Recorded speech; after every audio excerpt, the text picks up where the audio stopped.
give you, Mr. Pepon.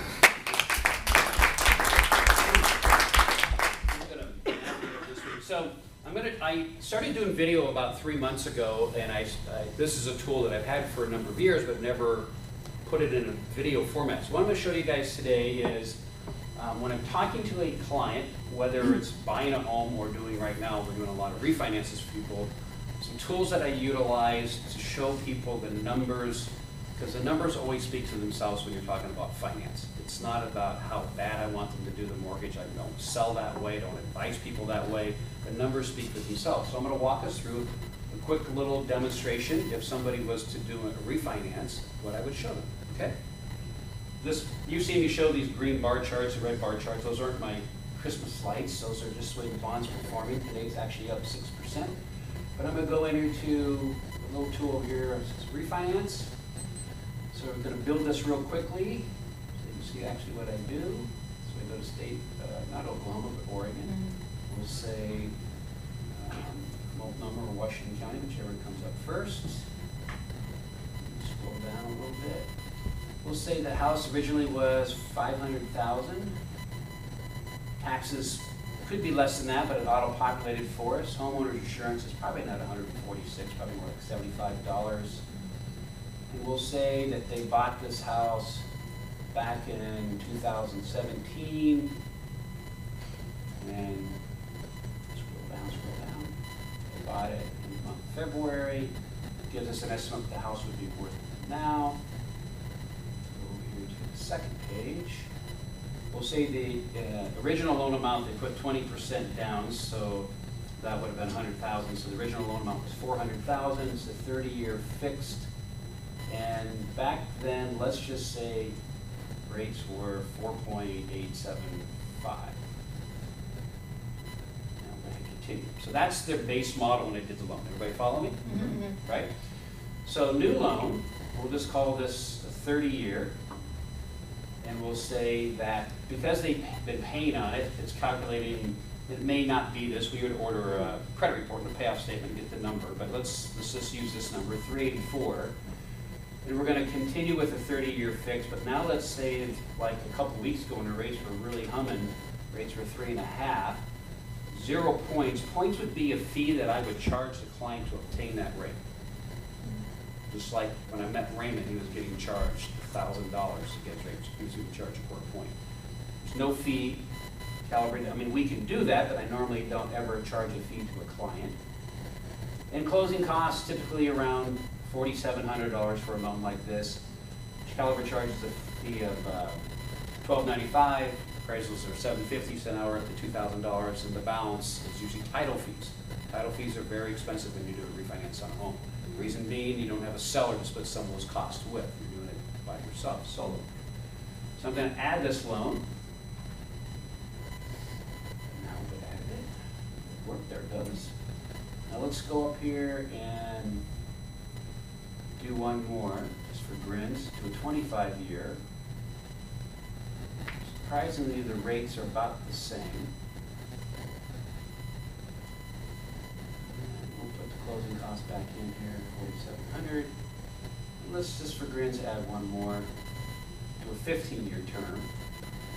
A lot of people are dropping 15-year terms because you save so much in interest and build equity so much quicker.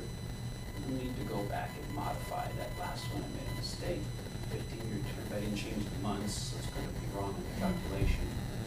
Let's say the rate for the 15-year was, it would have been more like 3.8 in that range. And closing costs in again, add that loan. I'm going to go back here and edit this one because I didn't change the term. 25-year would be 300 months. And update it. And then we're going to hit watch the magic. We're going to hit calculate. So now it's going to give me some real numbers that I can discuss with the client, the benefits of refinancing their mortgage versus just saying, I think rates are good, you should do it. Right? The numbers are always going to speak for themselves. And you can see that immediately down here, the green box on the left, monthly savings on one of them with that higher interest rate, you're going to save on this larger loan. It's like around $370 a month. Yahoo. So we go down here to this graph. So the very first one over here, that's their existing mortgage. This new loan would be the new 30-year, right? You can see the three things I didn't, so this new loan, I should have deleted it, so skip that chart. I'm sorry, guys. That's when I went back and corrected the month's term. So here's the existing mortgage over here at 4.875. Here's the 30-year, here's the 25-year, and here's the 15-year. And if you're looking at how the numbers break down below, you can see that the PITI, principal, interest, taxes, and insurance, payment on this would be, they were paying $26.58. The new proposed would be $22.89. Thus, that's the savings that we saw above the $320. The math delta on that. Here's the here's the 25-year. Now the 25-year payment is higher than the 30-year. Why? Shorter term, right? But you're going to pay more in equity. And then here's the 15-year, even a higher payment. So I can display this to a client, and now we go down here, and I can easily show them, if you're paying right now in interest $13.36 a month. You're paying on the new one $9.67. Tremendous, a lot less in interest going to it, more going to principal. Over here you're paying $9.12, and you can see the 15-year, how much better and how much interest you're paying. Right? And down here there's a graph that kind of shows how you're building equity quicker. And I'm going to run out of time, so I'm going to go down to the bottom. It shows the amortization gain. If you look at your current one, which is this first one, how much more equity you build so much quicker by going to these shorter terms on these better rates. Displayed here again on the graph from below, how much equity you're building. Shows them the payback period. And at the very bottom here, interest savings. Now, how much should I say it costs to do a loan typically? $4,700. Thank you. So this is on this is set for a 7-year window. Why? Because historically people do something every 7 years on average. Sell their house, refinance the house, pull equity of the house. Every 7 years historically you do something. And you can see the savings by the year, the 15, 25, and 30. It more than pays for itself, right? If you're going to be there long term, that's always my question with my clients. How long are you going to be in the home? If you're going to be there more than 2 years, this is probably a wise move to do. So I would go down here and I could slide this little graph over here to 2 years and prove to them how much better they are by investing $4,700. So the numbers don't lie. They speak for themselves. You'll have analytical engineers that go, yeah, let's go. You have emotional people who are like, let me think about it. And then they'll call back the next day or two once they mull it over a little bit. Or they think too long and the boat sails and they miss that 3.5 rate. Right? I'm not a high pressure. I show them the numbers, just try to educate them. So then when I've done with this magic stuff, I'll go over here to a tool called BombBomb. And I have my little camera on my desk, and I'll go in and do a video for somebody. And I will send them a video, maybe on a weekend or sometime I'm in there at that goofy face.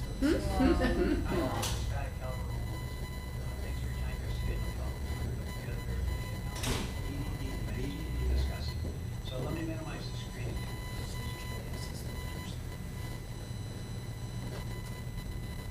So here's how the numbers will shake out. Your current mortgage right now has a payout of about $390 a month. By the way, she called me and said, yes, let's do this. I've done these videos before, and I called a client 3, 4, 5 times. Hey, I'll go back to you. Send the video. This is an absolute true story. Called me within 4 minutes. Oh, interesting. And it was a millennial. Because they don't read the emails, they don't take the time to process the video. Yeah, this is cool, let's do it. Speak the language. Imagine if it was in person. Right. There There you go. The, Being hieroglyphics? there's a couple messages I want to leave you guys with. My clients follow me and I've been successful because I never try to pressure anybody to do anything. The numbers always speak for themselves, and I truly treat every loan as if it was my own. my kids, or whatever. It sounds kind of corny, but that's how I advise people to look at it.